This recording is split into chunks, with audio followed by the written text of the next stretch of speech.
How to be cold-hearted.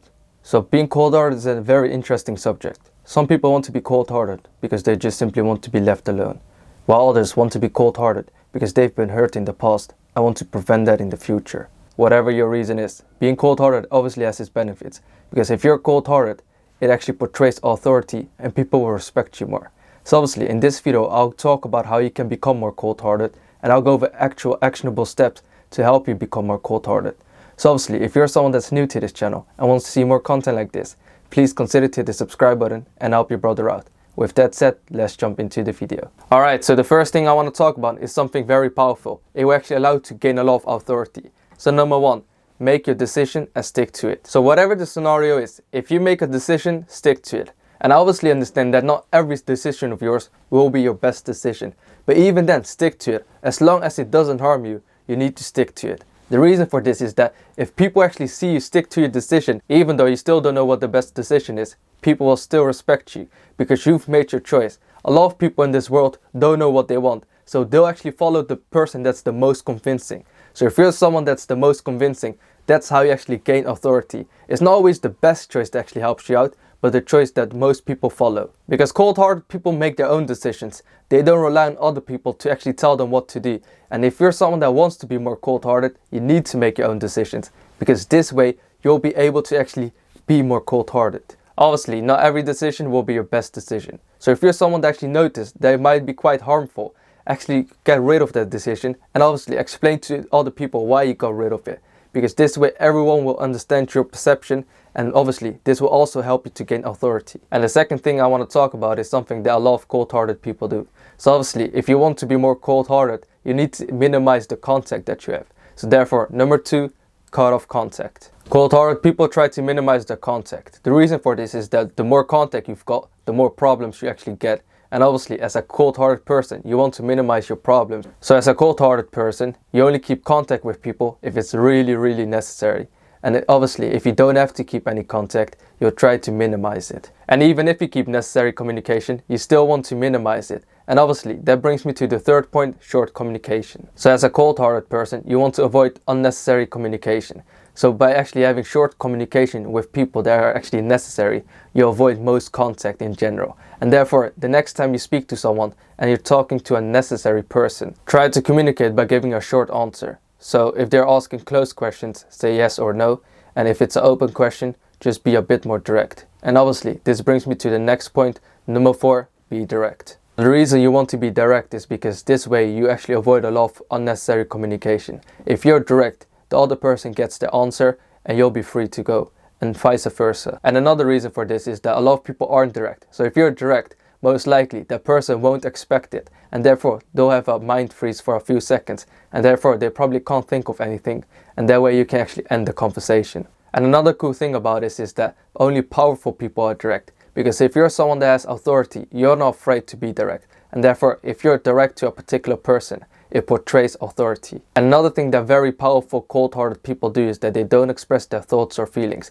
They usually keep it to themselves or just to a small group. And that brings me to number five, don't express your thoughts or feelings. So if you're someone that really wants to be cold-hearted, it's unnecessary to say sorry when you don't have to. And another thing is that you don't have to express your feelings or thoughts. Just keep it to yourself. It's unnecessary, and therefore if you actually do express it, this way you only increase your communication, and therefore you have longer conversations, and that's something that cold-hearted people try to avoid. And I obviously understand that you might be someone that has an urge to actually express their thoughts and feelings. Well, if you're someone that's like that, you can obviously just express it to a close group or someone that you actually trust, rather than to express to anyone and everyone, because this way you won't maintain your cold-hearted persona. And you know what? Cold-hearted people try to make a good decision. And I obviously said at the first point that you don't need to seek for the best decision if you already made a decision. But cold-hearted people do actually try to make a good decision by using their logic. And that brings me to the sixth point, logic over emotions. Hey look, I understand that emotions can get in the way. And obviously, if you didn't know, emotions play a bigger role on our decisions than logic. But even then, a cold-hearted person tries to maintain a logical decision. A cold-hearted person doesn't think back at the good times. He or she actually focuses on the now and the future, and actually tries to make a good decision regarding that to actually get a better future. And another thing is that cold-hearted persons think high of themselves. And obviously I understand that not everyone thinks high of themselves 24/7. And therefore, this brings me to the 7th point, remind your success. Hey look, I'm not telling you to be a jerk, but you need to actually remind your success, because as a cold-hearted person, it's very important that you actually know your value. So therefore, actually think about all the achievements you achieved. Maybe you've got successful business. Maybe you achieved something that the average person doesn't. And just think about those things. That way you can actually remind yourself how valuable you are, and therefore you can maintain your cold-hearted persona. I just want you to think about something you achieved. Because if you think about it again, you'll trick your brain into getting those emotions again that you actually felt at the moment. And this way you'll feel a bit better. So now I want you to think about something you achieved. Just think about the moment, how it made you feel. Just think about it. I'm waiting. So how did it make you feel? Most likely, it reminded you how valuable you are and how you felt at the moment. And most likely, even though it's something you're really proud of, nevertheless, sometimes you don't have something you're proud of. And moreover, a lot of people have something they're really angry about. And that brings me to the 8th point, turn your anger into fuel. Hey look, as a cold-hearted person, you've probably got a past that actually made you turn this way. And in this scenario, if you got anger, you don't want to actually hate on it and just let it push you down. You want to actually use it as fuel to actually achieve the thing you want. And hey look, I've been angry and betrayed, but that's just a part of life. You shouldn't actually let it push you down. You should use it as something that will help you to get up. Use the anger as fuel and just look back at it and use the power that you get from the anger to actually fuel your dreams. And the real truth about a cold-hearted person is that they actually use this to gain their power, their authority, and their knowledge, whatever they want. They use their anger to actually fuel their dreams. But hey look, most of the times I want you to avoid this option because it's not the best option out there. It's not really good for yourself. So obviously only use this option if you really need it and you feel down. And other than that, try to avoid it. And how can you actually avoid it? Well, that brings me to the 9th point, keep yourself busy. And here's where the truth lies. As a cold-hearted person, if you keep yourself busy, you actually maintain that cold-hearted persona because you're not actually focused on your emotions, but rather on your actions. And if you're someone that actually focuses on his actions, on the long term, trust me, you'll see some significant gains. But hey look, I don't want you to be someone that actually follows the social media hustle culture because it's very toxic and bad for your mental health. And therefore, I want you to also focus on other things. And this brings me to the 10th point, focus on your loved ones. A cold-hearted person always has a why. So what is your why? For some people, it's their loved ones. So like their family and friends. While for others, it's to actually prove themselves. Regardless of what your why is, you still want to maintain your why and not only focus on hustling and get yourself into a very mentally bad environment. And that's a very important thing. You need to avoid getting yourself in a very bad mental environment. And that brings me to the 11th point, self-care routine. Look, you need to have a good self-care routine because this way you can focus on everything else.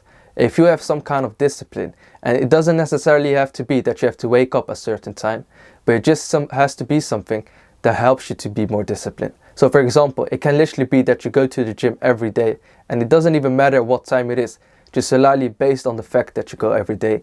That will actually create a whole disciplined environment for yourself. Self-care is very important. And unfortunately, when we feel less of ourselves, most likely that's something that we don't focus on because we don't feel like it. Unfortunately, when we feel bad about ourselves, most likely this is the main thing we don't focus on because we don't feel like it. But self-care is very important because if you can take care of yourself, you can take care of your life. And I also understand that at certain times you can't take care of yourself, and that's perfectly fine. We're all human. And this brings me to the 12th point, get help from trusted ones. We all like to think that we're some kind of superhuman and that we've got the ability to do whatever we want. But that's far from the truth. And unfortunately, this is something that actually causes a lot of mental health problems for a lot of guys. Because nowadays, there's pressure all around the world, and this causes men aged 18 to 30 to be the most suicidal group out of everyone. And I obviously understand that we as guys try to actually do everything ourselves. And if we can't do it, it really puts us down. But if you're someone that actually can't do something at a certain time, try to actually talk to someone you trust, because you don't want to be someone that's cold-hearted 24/7 and for the rest of their life. And this actually brings me to the 13th point, don't be cold-hearted towards the world. Hey look, I know sometimes you're in pain, but if you're cold-hearted 24/7, it will actually cause more pain rather than actually prevent it. So the purpose of being a cold-hearted person isn't to actually be cold-hearted 24/7. It is actually to gain power and authority to actually achieve what you want, and obviously focus on your why. And obviously in this video I've covered a lot of life-changing information. So if you're someone that's really serious about being a cold-hearted person, please rewatch this video again and make some notes. Regardless, I hope that this video really helps someone out, and if you're someone that's actually new to this channel and wants to see more content like this, please consider to hit the subscribe button and help your brother out. And obviously, please smash the like button for the YouTube algorithm. And that's it for me. I'll see you on the other side. Bye bye.